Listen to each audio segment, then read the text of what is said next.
누가복음 1장 26절부터 38절까지의 말씀으로 오늘 설교하겠습니다. 제가 읽습니다. 여섯째 달에 천사 가브리엘이 하나님에 의해 나사렛이라 하는 갈릴리의 도시로 보내어져서 다윗의 집에 속한 요셉이라는 이름의 남자와 정혼한 처녀에게 이르렀는데 그 처녀의 이름은 마리아더라. 그 천사가 들어가 그녀에게 이르러 말하되 크게 호의를 입은 자여 평안할지어다. 주께서 너와 함께 하시니 내가 여자들 가운데 복이 있도다 하며 그녀가 그를 보고 그가 하는 말에 불안해하며 이것이 도대체 무슨 인사인가 하고 마음속으로 생각하니 그 천사가 그녀에게 이르되 마리아여 두려워하지 말라. 내가 하나님께 호의를 입었느니라. 보라 내가 내 태에 수태하여 아들을 낳고 그의 이름을 예수라 하리라. 그가 크게 되고 가장 높으신 이의 아들이라 불릴 것이요 주 하나님께서 그의 조상 다윗의 왕자를 그에게 주시리니 그가 영원 무궁토록 야곱의 집을 통치하며 그의 왕국이 무궁하리라 하니라. 이에 마리아가 천사에게 이르되 나는 남자를 알지 못하는데 어찌 이 일이 있으리까 하며 천사가 그녀에게 대답하여 이르되 성령님께서 내게 임하시고 가장 높으신 이의 권능이 너를 덮으시리니 그런즉 또한 내게서 태어날 그 거룩한 것은 하나님의 아들이라 불리리라.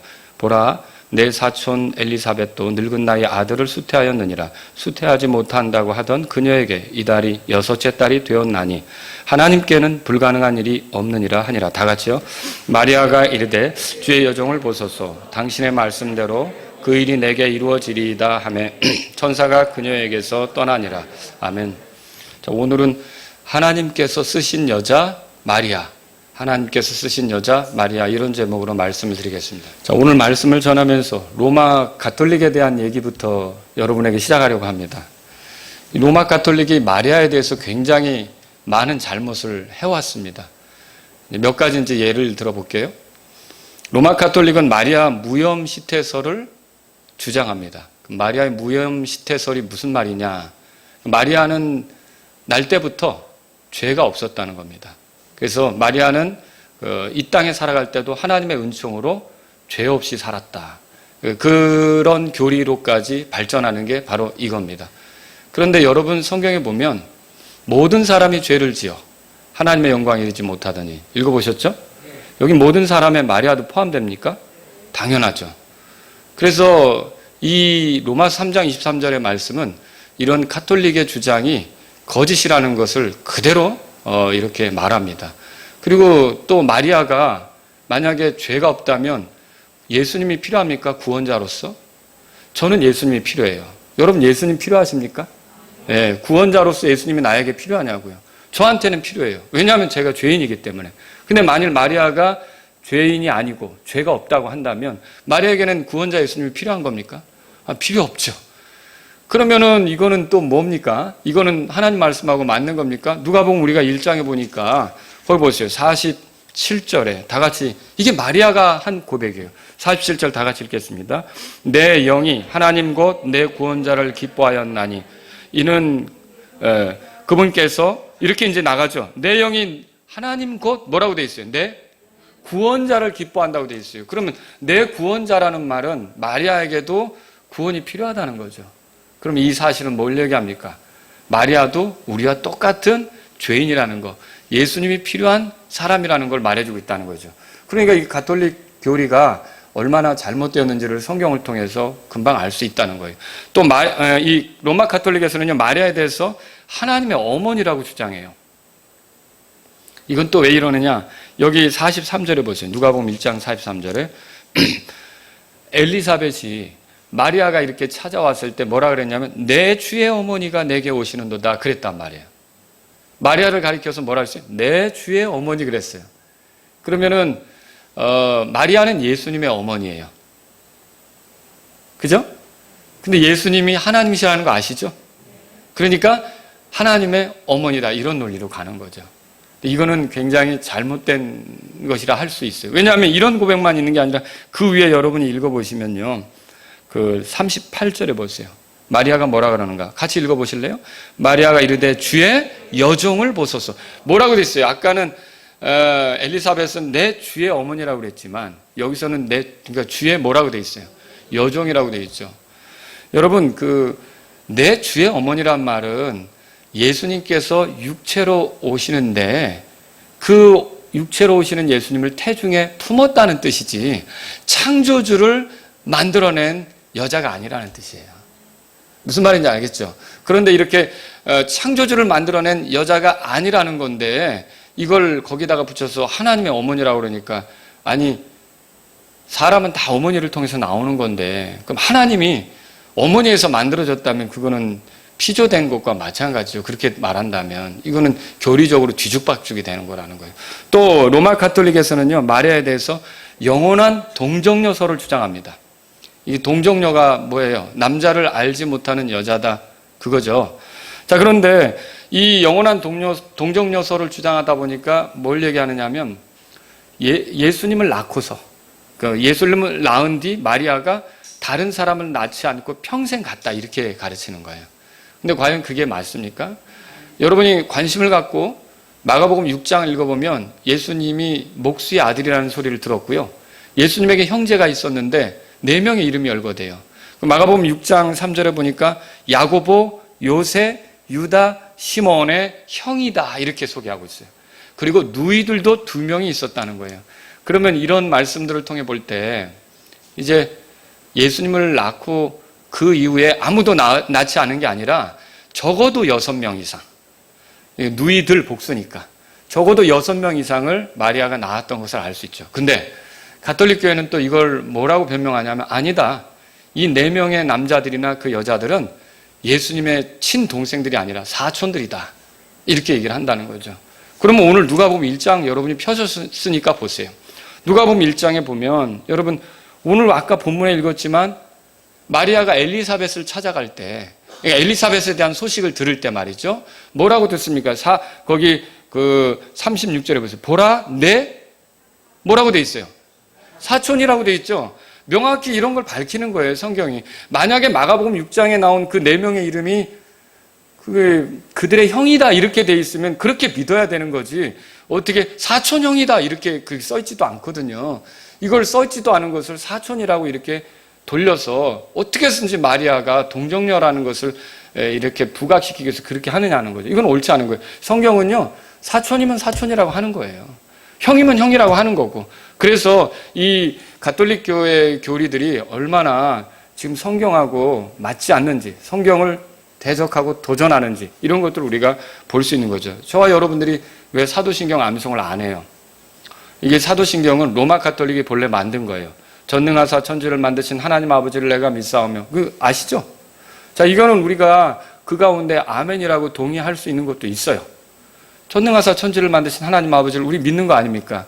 그러나 거기서 동정녀 말에게 나시고 가톨릭 교회가 이거를 만들 때 이건 이제 개신교회가 거기서 나왔기 때문에 지금까지도 따라하는 거지만 가톨릭 교회가 이거를 만들 때 동정녀 마리아에게 나시고 할 때 그 동정녀라는 단어는 우리가 알고 있는 그런 처녀라는 의미가 아니에요.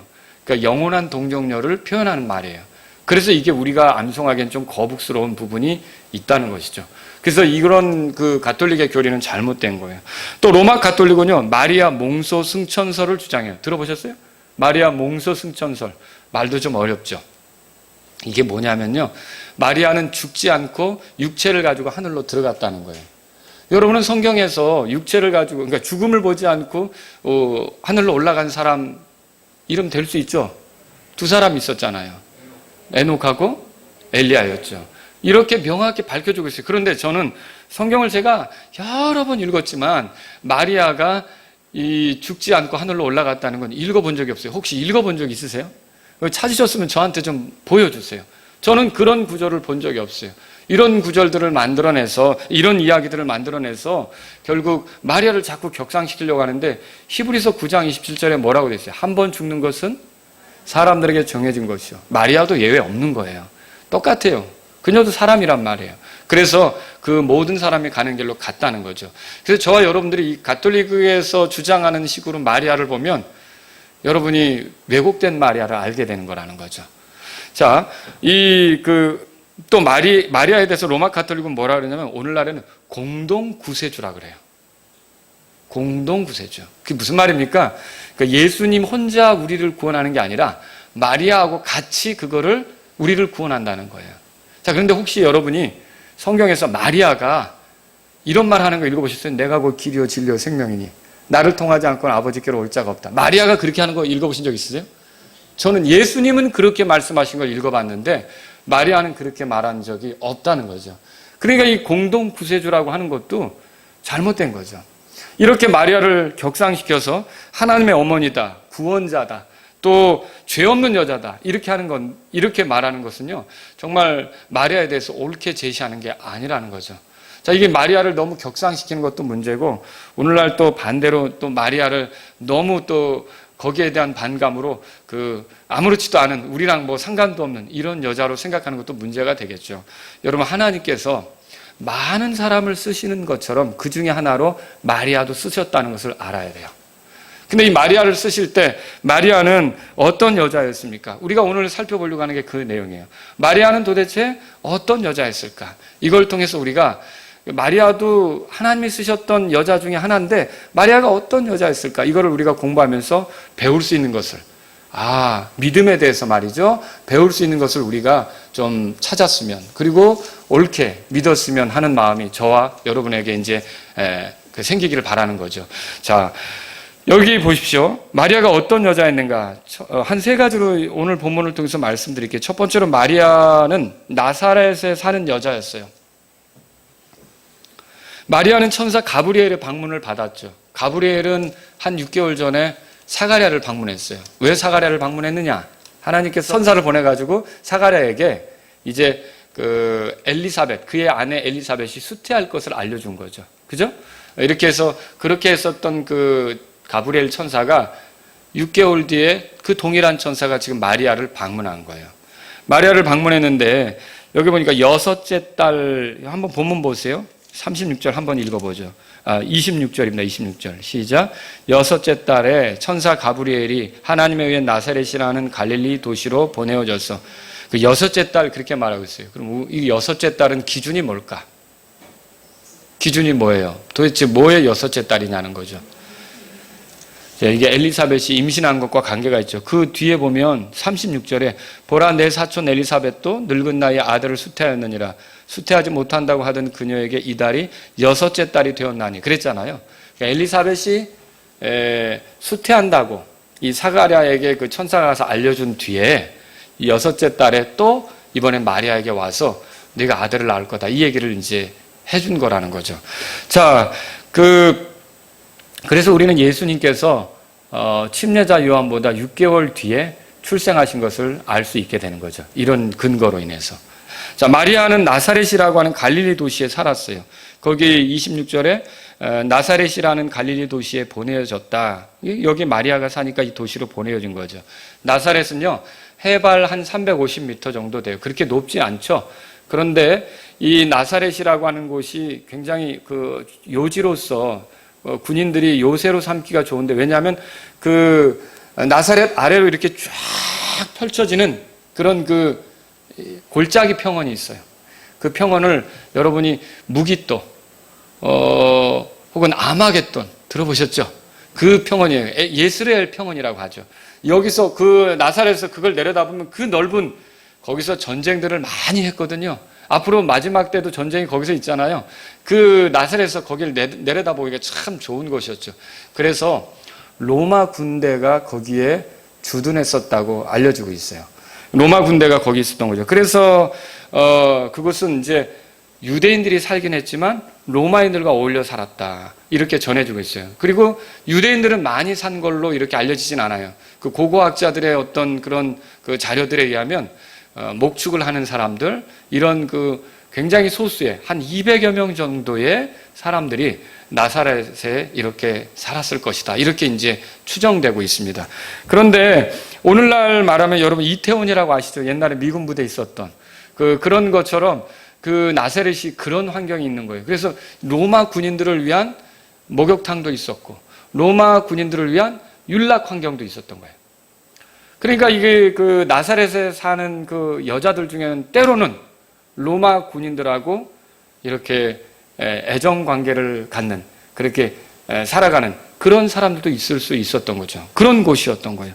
근데 이런 문제 때문에 이방인들하고 사귀는 여자들이 거기 있고 이렇게 하기 때문에 로마 군인들과 어울리는 그런 여자들이 거기 있을 수 있기 때문에 나다나엘이라고 아시죠? 예수님께서 부르신 제자.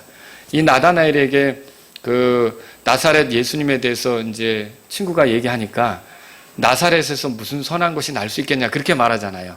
그 바로 이 나사렛이라는 동네를 사람들이 생각할 때 그 작은 동네지만 로마 군인들에게 빌붙어서 살아가고 있고 거기 있는 여자들도 다 군병들하고 놀아나고 있고 이런 식으로 생각되는 그런 좋지 않은 동네였다는 거죠. 그런데 그런 동네에서 이 여자가 나사렛이라는 동네에서 마리아가 정혼한 처녀로 있었던 거예요. 한번 성경 보세요. 거기 27절에 같이 읽어보겠습니다. 시작. 다윗의 집에 속한 요셉이라는 이름의 남자와 정혼한 처녀에게 이르렀는데 그 처녀의 이름은 마리아더라. 이 구절에 처녀가 두 번이나 반복돼요. 이걸 통해 우리가 알 수 있는 게 뭐냐? 이 나사렛이라고 하는 동네가 로마인들과 어울려 사는 좀 지저분하게 보이는 그런 동네였지만 마리아는 그 속에서도 처녀였다는 거예요. 자기를 순결하게 지키는 여자였다는 거죠. 그리고 정혼한 처녀로서 한 남자의 그런 이제 아내가 될, 그리고 법적으로는 아내죠. 그러나 아직 결혼식을 안 한 그런 이제 형편에 있는 여자였다는 것이죠. 여러분, 이스라엘에서 그 유대인들이 결혼할 때 이렇게 세 가지 절차를 밟아요. 크게. 첫째는 뭐냐? 이제 누구랑 이렇게 만나서 결혼에 관해서 이렇게 이제 얘기가 되고 또 교제를 할지 선택하는 거죠. 이런 선택. 첫 번째는 선택인데 선택은 어떻게 하냐면 부모들끼리 서로 얘기가 나온다든지 아니면은 중매쟁이를 통해서 하는 거예요. 그래서 그렇게 서로 이제 그래? 하고 어느 정도 이제 서로 알게 되면 데이트를 하는 거죠. 말하자면. 이 사람이 어떤지 알아보기도 하고 시간을 갖는 거예요. 자, 그렇게 시간을 갖다가 괜찮다. 이 사람하고 내가 살아야겠다. 그러면 이제 공식적으로 합의를 해요. 그 합의를 뭐라 그러면 정혼이라고 그래요. 정혼. 근데 이렇게 이제 정혼할 때 이 정혼은 남자 쪽에서 여자에게 지참금을 주고 약속을 하는 거예요. 그러면 정혼은 우리로 보면 약혼 같아요. 근데 이게 약혼 같은데 실상은 이스라엘 사회에서는 부부로 간주가 되는 거예요. 법적으로는. 그래서 이제 결국 세 번째 단계로 가는데 세 번째 단계는 결혼이란 말이에요. 근데 결혼하기까지 정혼 기간을 가져요. 정혼 기간은 어떤 식으로 갖느냐 하면 약 한 1년 정도. 보편적으로 그래요. 그러면 그 기간은 왜 갖느냐? 이 여자가 처녀였는지 이게 입증할 수 있는 그런 기간도 되고요. 그리고 또 어떤 임신하지 않는다는 그런 사실들이 명백하게 드러나면서 결혼을 하게 되는 거예요. 근데 만약에 정혼을 한 처녀가 임신이 됐다. 근데 분명히 정혼한 남자가 같이 살지도 않았는데 임신이 됐다. 그렇게 하면 그 여자는 어떻게 되겠습니까? 간음한 여자가 돼서 그건 이제 깨지게 되는 거죠. 근데 거기서 깨질 때 그게 파혼이 아니고 이혼이 돼버리는 거예요. 그러니까 그 무슨 말이에요? 정혼을 했다면 이미 결혼한 걸로 이렇게 법적으로는 간주가 되는 거죠. 살지는 않지만. 그리고 이제 이렇게 일정한 시간이 지나서 남자가 여자를 데리러 오는 걸로 해서 이제 결국 데리고 가서 혼인식을 치르는 그런 일들이 있게 된다. 이렇게 볼 수 있는 거예요. 그럼 마리아는 어떤 여자나? 이 마리아는요, 이렇게 정혼을 한 여자로서 결혼식을 기다리고 있는 여자예요. 그럼 여기서 만약 마리아가 임신해버렸다. 그러면 어떻게 되겠어요? 이거는 큰 문제라는 거죠. 순수한 거, 순결한 거를 입증할 수 없는 그런 문제가 되어버리는 거죠. 이런 상태에 있는 여자였다. 나사렛에 사는 여자였다. 여러분 이제 그렇게 정리하시면 좋겠어요. 두 번째로는요, 마리아는 천사의 메시지를 들은 여자였어요. 28절 한번 보죠. 28절. 같이 읽어보겠습니다. 시작. 그 천사가 들어가 그녀에게 이르러 말하되 크게 호의를 입은 자여 평안할지어다. 주께서 너와 함께 하시니 내가 여자들 가운데 복이 있도다. 자, 이 천사가 마리아에게 인사를 한 게 좀 이 신분이 낮은 마리아가 듣기에는 불안한 인사예요. 주께 호의를 입은 사람아 이렇게 얘기하는 거죠. 크게 호의를 입은 자여 이렇게 말하죠. 그리고 주님이 너와 함께 하신다. 그리고 여자들 가운데 너에게 복이 있다. 이런 인사를 들었을 때 마리아가 좀 불안해할 수밖에 없어요. 그래서 29절 다 같이 읽겠습니다. 그녀가 그를 보고 그가 하는 말에 불안해하며 이것이 도대체 무슨 인사인가 하고 마음속으로 생각하니 다시 천사가 마무리 짓죠. 인사말로. 30절 다 같이 읽겠습니다. 그 천사가 그녀에게 이르되 마리아여 두려워하지 말라. 내가 하나님께 호의를 입었느니라 그랬어요. 자, 여기서 호의가 뭐냐? 호의라는 것은 이겁니다. 그 분수에 넘치게 주어지는 특별한 은혜. 그러니까 그걸 받을 만할 것 같지 않은데 그걸 받아 누리게 되는 것. 그게 호의를 입는 거다. 이렇게 말할 수 있는 거죠. 그래서 하나님께로부터 마리아는 크게 복을 입은 여자였다. 그렇게 할 수 있어요. 그럼 마리아가 입게 된 호의는 어떤 것이냐? 이제 하나님의 그 구원 계획. 거기에 이제 말하자면 하나님이 쓰시는 사람으로서 동참하게 된 거예요. 그걸 구체적으로 그 다음 구절부터 말하죠. 31절부터 33절 우리 같이 읽겠습니다. 시작. 보라, 내가 내 태에 수태하여 아들을 낳고 그의 이름을 예수라 하리라. 그가 크게 되고 가장 높으신 이의 아들이라 불릴 것이요 주 하나님께서 그의 조상 다윗의 왕자를 그에게 주시리니 그가 영원토록 야곱의 집을 통치하며 그의 왕국이 무궁하리라 하니라. 아멘. 여기서 이제 그 아들을 낳는다는 얘기를 했어요. 사실 천연대에 아들을 낳는다는 게 이제 당황스러운 문제인 거는 사실이에요. 근데 이 아들이 일반적인 사람하고는 달라요. 그러니까 보편적으로 태어나는 사람하고는 다르다는 거죠. 여기 이 말씀 보면 이 아들이 특별한 아들인데 세 가지로 말할 수 있어요. 첫째, 이 그녀가 낳을 아들의 이름이 예수라고 하는 거예요. 예수라는 뜻은 뭡니까? 우리 마태복음 1장에서는 자기 백성을 저희 죄에서 구원할 자다 그런 뜻이 있죠. 근데 이 예수라는 이름은 무슨 뜻이냐면 결국 여호와는 구원하신다.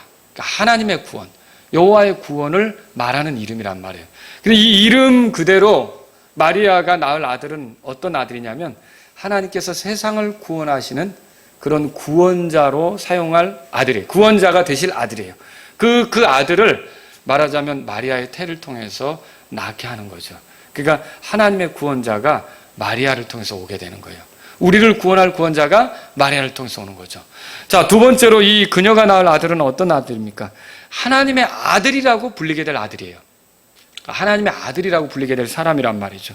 자, 요한은 15절에 보세요. 누가복음 1장 15절에 그가 주의 눈앞에서 크게 되고 그렇게 돼 있죠. 요한은 큰 사람이 될 거다 이렇게 됐다면 예수님은 뭐라고 이렇게 써 있냐면 여러분 그 32절에 그가 크게 되고 거기다 플러스 하나 더 뭐라고 돼 있어요? 가장 높으신 이 아들이라 불릴 거라고 돼 있어요. 그러면 가장 높으신 이가 누구예요? 하나님이죠. 이 소리는 무슨 말이에요? 하나님의 아들이라 불릴 거다. 그러니까 이 땅에 그 너의 태를 통해서 나오는 사람은 육체를 가졌지만 본래 그의 정체가 하나님의 아들, 하나님이시다. 지금 그 얘기를 하는 거예요. 자, 여기 뒤에 보면 그래서 그 35절의 끝에 또한 내게서 태어날 그 거룩한 것은 뭐라고 돼 있어요? 하나님의 아들이라 불리리라. 35절 끝에 그렇게 돼 있죠? 예, 하나님의 아들이라고 불리게 될 아들이라는 거죠. 비록 예수님은 육체로 태어나시지만 본래 정체가 뭐예요? 그러니까 하나님의 아들이라는 거죠. 그러니까 하나님께서 그러니까 하나님하고 동등한 그분을 마리아의 태를 통해서 이렇게 보내시는 거라는 거예요. 세 번째로 뭐라고 불렸냐? 그녀가 낳을 아들은요, 그 다윗의 자손이라고 이제 불리게 돼요. 왜 그러냐면 32절에 보시면 주 하나님께서 찾으셨어요? 그의 조상 다윗의 왕자를 그에게 주시리니. 그러면 이 마리아의 태를 통해 태어나는 그 아들은 그 다윗의 왕위를 계승하게 될 사람이라는 거죠. 왕이란 말이에요. 왕. 왕으로서 태어나는 거예요. 왕으로 기름 부음 받은 자가 될 것이라는 뜻이죠. 특히 여러분 요셉이 그 27절에 보세요. 다윗의 집에 속한 요셉 그랬잖아요. 그럼 요셉도 왕가의 후손이죠. 다윗의 집에 속했다니까. 그렇죠? 그런데 사실 요셉이 마리아에게 씨를 준 것은 아니에요. 근데 결국 요셉이 양부가 될 거 아닙니까? 근데 양부가 될 거지만 결국 이 예수님은요. 바로 그 다윗의 왕위를 계승할 그런 그 다윗의 자손으로서 활동하게 될 거라는 걸 말해주고 있는 거죠. 자, 이건 이스라엘 백성이 오랫동안 기다렸던 메시아와 관계가 있는데 메시아는 다윗의 자손으로 올 거라고 생각을 하고 있거든요. 그렇다면 지금 천사가 무슨 얘기를 하는 거냐면 마리아야, 너의 태를 통해서 태어날 그 아이가 메시아다. 지금 이 얘기를 하고 있는 거죠. 이건 놀랄 일 아닙니까? 엄청나게 놀랄 일이라는 거죠. 온 인류를 죄에서 구원할 메시아가 지금 마리아의 태를 통해서 태어나게 된다는 거예요. 이런 메시지를 마리아가 받게 된 거죠. 자, 세 번째로 이런 메시지를 받았을 때 마리아는 주의 말씀 앞에서 믿음으로 반응한 여자였어요. 이제 이 대목이 참 중요합니다. 자, 엘리사벳이 아기를 낳을 거다. 이거를 천사 가브리엘이 사가랴에게 얘기해 줬어요. 그때 사가랴가 어떻게 반응했죠? 여러분 한번 지난 시간에 본 건데 볼까요? 18절에 보세요. 우리 한번 읽어보죠. 18절 같이 읽겠습니다. 시작. 사가랴가 천사에게 이르되 이것을 내가 무엇으로 알리이까? 나는 노인이요 내 아내도 매우 연로하나이다 하니. 여러분 이거 잘 주목해 보셔야 돼요. 이것을 내가 무엇으로 알리이까? 이 말. 이게 무슨 의미냐면요. 이것을 위해 무슨 표적을 좀 보여주시겠습니까? 이거예요. 이거를 내가 알 수 있는 방법이 뭡니까? 무슨 표적이 있습니까? 그런 표적이 있어야 내가 믿을 수 있지 않습니까? 그런 뜻이에요.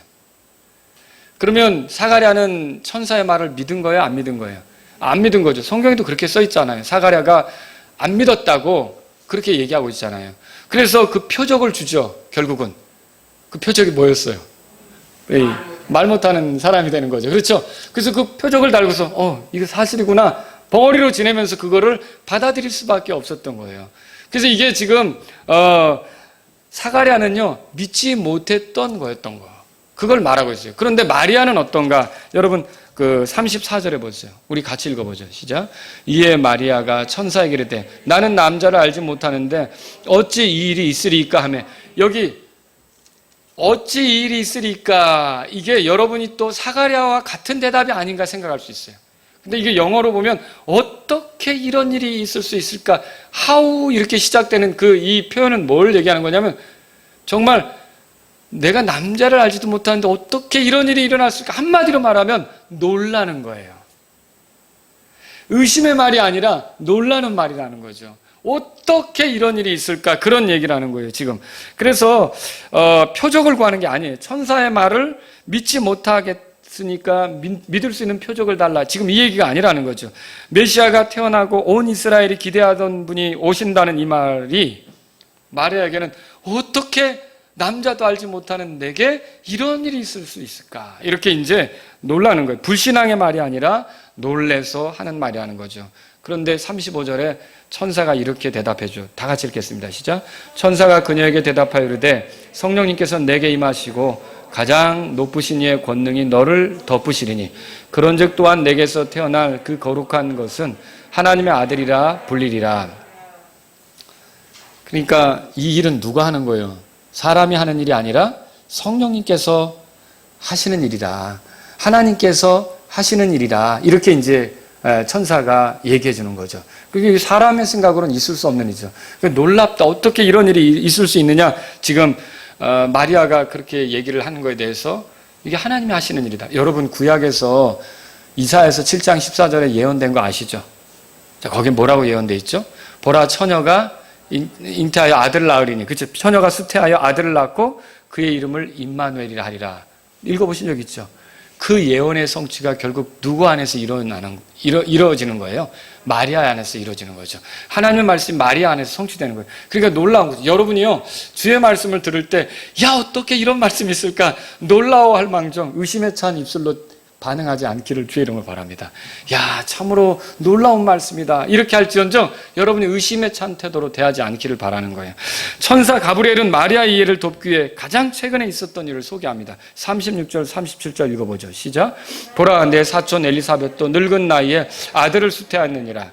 수태하지 못한다고 하던 그녀에게 이 달이 6째 달이 되었나니 하나님께는 불가능한 일이 없느니라 하니라. 여러분, 불가능해 보이는 일이 그녀의 사촌 엘리사벳에게 일어났거든요. 그러면 마리아에게도 이런 일은 문제가 안 된다는 거죠. 하나님께서 하시면 문제가 안 된다. 여러분, 우리가 사라가 아기를 낳을 때도 하나님께는 어려운 일이 없다는 거 아시죠? 불가능한 일이 없는 거예요. 마리아도 분명히 처녀였지만 하나님께서 애를 낳게 하시면 가능한 거죠.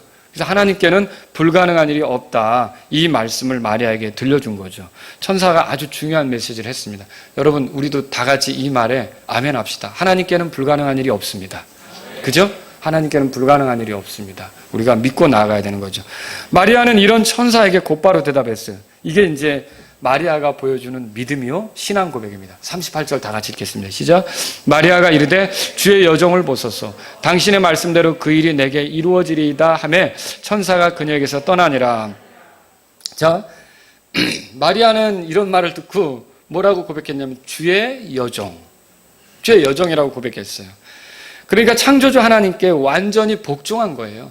나는 종이니까 하나님이 원하신다면 그렇게 되기를 기다립니다. 이거 완전히 복종했던 거죠. 여러분 생각해 보세요. 처녀가 아들을 낳는다? 그리고 정혼자가 있어요. 요셉이 정혼한 남자예요. 그리고 결혼 날짜를 기다리고 있어요. 근데 배가 불러오기 시작하는 거예요. 아니, 그러면 어떨 것 같아요?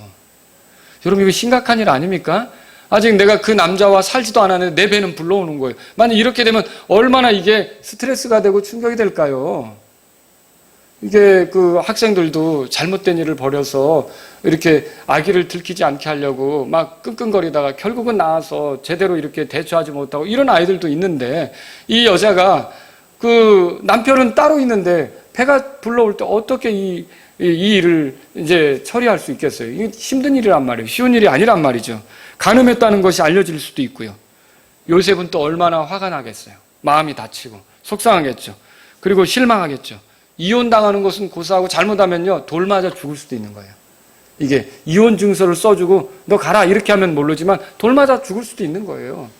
그리고 이게 뭐 그렇게 해서 이혼 증서를 이제 바꾸서 이게 그 이혼이 됐다 할지라도 이 여자가 평생 무슨 눈총을 받으며 살겠어요. 사람들에게 비난의 눈총을 받겠죠.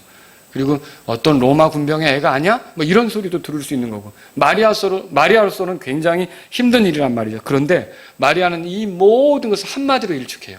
따라서 해보세요. 주의 여종. 주의 여종. 그거 한마디예요. 그러니까 종은 자기 주장이 없는 거예요. 종은 자기 생각이 없는 거예요. 종은 자기 입장이 없는 거예요. 그래서 주인이 자기를 통해 뭔가 하신다면 알았습니다. Yes, sir. 그거예요. 그러니까 이 마리아가 여기서 보여주고 있는 건 다른 게 아니에요. 그냥 주의 여종. 딱 그 한마디로 답이 나온 거예요. 내가 주님의 종이니까 주님이 나를 통해 그걸 하신다면 그렇게 하세요. 이게 마리아의 태도란 말이죠. 얼마나 놀라운 태도입니까? 이것이 마리아에게서 나오는 거예요. 여러분, 여기서 우리는 내 생각이나 내 개념이나 내 상황이 중요하지 않고 오직 주께서 자신의 몸을 통해 하실 일이 중요하다고 인정한 여자의 모습을 보는 거예요. 이게 마리아에게서 발견할 수 있는 믿음의 모습이었다, 이런 거죠. 종은 아무것도 주장 못해요. 자기 권리 없어요. 주인이 원하시면 그대로 원하는 대로 따르는 거예요. 그래서 여기 뭐라고 돼요? 38절 끝에 당신의 말씀대로 그 일이 내게 이루어지리이다. 아주 단순했어요. 그럼 당신의 말씀은 누구 말이에요? 하나님 말씀이죠. 천사가 자기 말하는 거예요? 하나님 말씀 전하는 거예요? 하나님 말씀 전하는 거죠. 그럼 이 말이 무슨 뜻이에요? 하나님이 그렇게 나에게 전달하라고 하셨고 그 말이 하나님 말씀이라면 나는 주의 종이니까 하나님 말씀대로 되기를 원합니다. 야, 저는요 이게 쉽지 않을 거라고 생각해요. 여러분, 이게 쉬울 거라고 생각하세요? 굉장히 어려운 문제. 그런데 이 마리아가 이렇게 했다는 것은 대단한 거라는 거죠. 오늘 우리는 이 본문을 통해서 주께 쓰신 마리아의 모습을 봅니다. 우리의 구원자이신 예수님을 이 땅에 보내실 때 주 하나님은 마리아를 통해서 보내게 되었어요. 마리아를 사용하신 거죠. 근데 그녀가 사용된 것은 저는 전적으로 하나님의 호의라고 말씀드리고 싶어요. 이걸 또 마리아가 대단해서 썼다, 지금 이 얘기하려고 하는 게 아니에요. 왜 그래요? 이 성경이 그걸 풀어주고 있어요, 이미. 자, 이걸 반복해서 얘기해요. 28절에 그 천사가 들어가 그녀에게 말하되 크게 호의를 입은 자여. 한 번만 얘기하는 게 아니에요. 30절에 거기 그 천사가 그녀에게 이르되 마리아여 두려워하지 말라. 내가 하나님께 뭐라고 돼 있어요? 이게 호의를 입었다고 얘기하고 있어요. 마리아가 주님께 쓰임이 된 것은 마리아가 대단해서가 아니라는 거죠. 주님께 호의를 입은 거예요.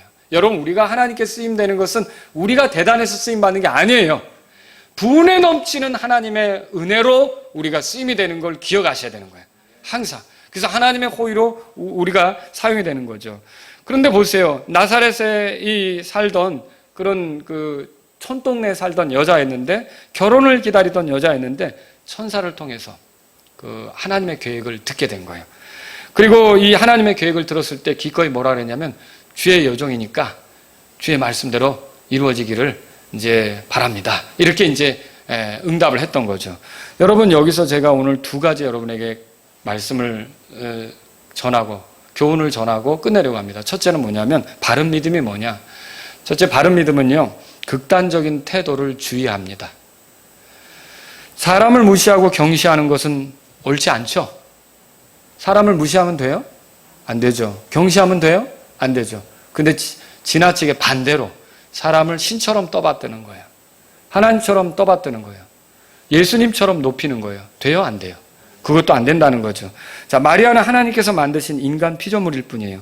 창조주 하나님 앞에서 그분의 뜻을 받드는 주의 여종일 뿐이라는 거죠. 그러니까 우리가 사람을 대할 때 이게 극에서 그로 가면 안 돼요. 경시해서도 안 되는 거고 하나님처럼 떠받들어서도 안 되는 거고, 여러분이 누구에게 무슨 신세를 졌어도 고마워할 줄은 아시고 감사를 표현할 줄은 알지만 그런 사람을 통해서 나에게 이 도움이 되게 하신 그런 하나님을 잊으면 안 되는 거예요.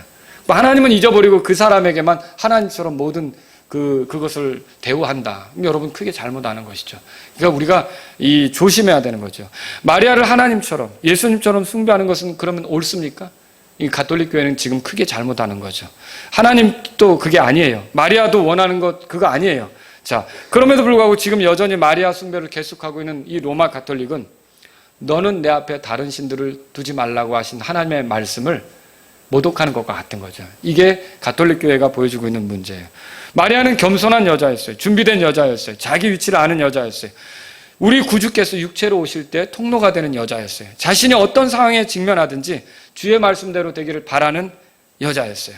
그런 점에서 마리아는요, 바울이나 모세가 바울도 주여 내가 무엇을 해야 하리까라고 주님께 맞췄잖아요. 바울도. 그리고 모세도 어떻게 했어요? 이 40세가 되니까 뜻을 정하고 이집트의 그 왕궁에서 호화롭게 지내는 거 포기하고 자기 백성과 함께 고난당하면서 주님을 위해 살기를 원했던 거 아닙니까? 바로 그런 성도들처럼 바울이나 모세같이 마리아도 역시 그런 성도 중에 하나라고 여러분이 생각하시면 되는 거예요. 귀한 성도죠. 우리에게 믿음이 어떤 것인지를 보여주는 굉장히 본보기가 되는 귀한 성도죠. 마리아를 그 정도로 생각하면 된다는 거예요. 아시겠죠? 두 번째로 여러분에게 드리고 싶은 말씀이 이거예요. 바른 믿음은요, 모든 그 상황에서 하나님께서 통제하신다고 믿는 거예요. 모든 상황에서 하나님께서 통제하신다고 믿는 거죠. 우리에게 불쾌하든 혹은 유쾌하든 하나님께서 모든 상황을 통제하십니다. 마리아는 천사로부터 임신하게 되었다는 소식을 들었을 때 자신이 만날 미래에 대해서 생각해보지 않을 수 없었을 것입니다. 그렇죠? 근데 여러분, 생각지도 못한 임신이에요. 이게 계획한 임신도 아니에요. 그렇잖아요. 원치 않았던 원했던 임신도 아니에요. 원하는 임신은 요셉과 결혼하고 나면 원했겠죠. 근데 아직은 원하지 않았던 임신이란 말이에요. 이런 임신이 되었을 때 부도덕한 일의 결과가 아니면 이게 성령님이 하신 일이다, 하나님께서 이렇게 하셨다라고 누구에게 말하면 들어줄 것 같아요? 배가 불러, 어머 왜 이렇게 배가 불러? 그런데 이게 하나님이 하신 일이야. 동네 사람들이 뭐라 할 것 같아요? 여기다 꽃 하나 딱 꽂으면 이상한 여자 같을 거다. 그렇게 얘기할 거라는 거예요. 지금 마리아의 처지가 그렇다는 거예요, 사실은. 이렇게 심각한 처지라는 거예요. 그런데 보세요. 이 여자는 자기가 돌 맞아 죽일 수도 있고 살아도 사람들의 비난과 따가운 눈총을 받을 수밖에 없는 형편인데, 로마 군병의 아이를 가졌다고 비난을 들을 수도 있을 수 있는데 뭐예요? 자신을 순결한 처녀로 단장해온 이 여자가 주의 천사가 와서 하나님께서 내 태에 아들을 주셨다 이렇게 하니까 안 돼요 이게 아니었어요. 어떻게, 나 결혼 안 했는데 어떻게, 무슨 말이야, 이거 기계망측하라, 이것도 아니었어요. 이게 마리아가 어떻게 하는지 보세요, 여러분. 자, 그녀의 이미지가 훼손될 수 있다는 거죠. 그녀의 남편 될 요셉으로부터 어려움을 당할 수도 있는 거고 가늠한 여자로 비춰질 수도 있는데, 이게 주의 여종이니까 주의 말씀대로 되기를 바랍니다 이렇게 했던 거예요. 근데 저는 마리아가 나이가 많이 든 할머니인 줄 알았어요. 신앙생활 좀 오래한 할머니인 줄 알았어요. 나이가 신앙연이 한 30-40년 된 여자인 줄 알았어요. 그렇게 오래 신앙생활한 여자 아니에요. 마리아를 우리가 추정해보면 아직 20이 채 안 된 10대 후반의 소녀란 말이에요. 근데 이 여자에게서 어떻게 이게 나와요? 여러분, 예수님 믿은 지 얼마 됐어요? 여러분, 16년 이상 됐습니까? 20년 가까이 됐습니까? 마리아가 아직 20년도 채 안 된 그 신앙 안에서, 하나님을 섬기는 안에서 주의 말씀대로 되기를 원합니다. 여러분, 이거 우리가 한번 돌아봐야 될 일 아닙니까? 우리 자신 한번 돌아볼 필요가 있는 말이라는 거죠. 자, 이 마리아가 오랫동안 믿어온 그 수십 년, 3, 40년이 아닌 그런 그 어린 처녀였는데도 이렇게 믿음으로 반응할 수 있었다는 것은 정말 이건 대단한 거라는 거죠. 물론 성경에는요, 다니엘도 그랬고, 다윗도 그랬고, 이 10대 때 그 믿음을 보였던 사람들이 있어요. 골리앗 앞에서 위축되지 않았던 다윗, 그리고 느부갓네살의 그 명령 앞에서 자기를 지키려고 작정했던 다니엘, 다 10대 때 있었던 거죠. 그래서 채 20이 되지도 않은 10대 후반의 소녀가 이런 믿음을 보였던 것은 대단한 일 아닙니까? 믿음은 그런 거예요. 나이 먹은 사람들에게만 나타나는 것이 아니에요. 상황이 좋을 때만 이렇게 나타나는 게 아니라 상황이 어떻든 주의 말씀대로 이루어지기를 바라는 거, 이게 믿음이라는 거죠. 호의와 친절을 베푸시는 하나님 앞에서 여러분, 우리가 보여드릴 수 있는 최선은 믿음이라는 거죠. 여러분, 그거 인정하시겠어요? 하나님께서는 우리에게서 호의를 베푸시고 믿음이 나오기를 원하시는 거예요. 자, 마리아는 그때 천사 앞에서 이제 내 인생 망쳤어요. 왜 나한테 와서 이런 일이 일어나게 하시는 거예요? 라고 따졌어요? 그게 없었어요. 그러면요, 하나 부탁할게요. 요셉에게 오해하지 않도록 제발 풀어주셔야 돼요. 그렇게 말하는 거 있어요. 매달리면서 천사가 딱 갈래니까 수도! 근데 잠깐만, 요셉에게 꼭 이거 말해달라고 합니까? 그것도 없어요. 마리아는요, 참 단순해요. 그렇죠? 그리고 또 뭡니까? 아니, 내 의사도 묻지 않고 너무하잖아요. 내 어린 나이 이게 어떻게 감당하라고. 이런 얘기 있어요? 얼마나 단순한지. 주의 요정이니까 주의 말씀대로 이루어지기를 바란다고 이렇게 말하는 걸 볼 때, 여러분, 오늘날 우리는 많은 호의를 입고 살아요. 하나님의 은혜를 입고 산단 말이죠. 이런 우리가 보여드려야 될 믿음이 바로 이런 믿음 아닙니까? 이런 믿음으로 우리가 하나님께 나아가야 되는 거 아닙니까? 계산 없이 아주 단순하게, 그래요? 나는 주님의 종입니다. 주님의 말씀대로 내 안에 이루어지길 바랍니다. 우리에게도 이런 믿음이 있기를 바랍니다. 자, 우리 다 같이 기도하시겠습니다.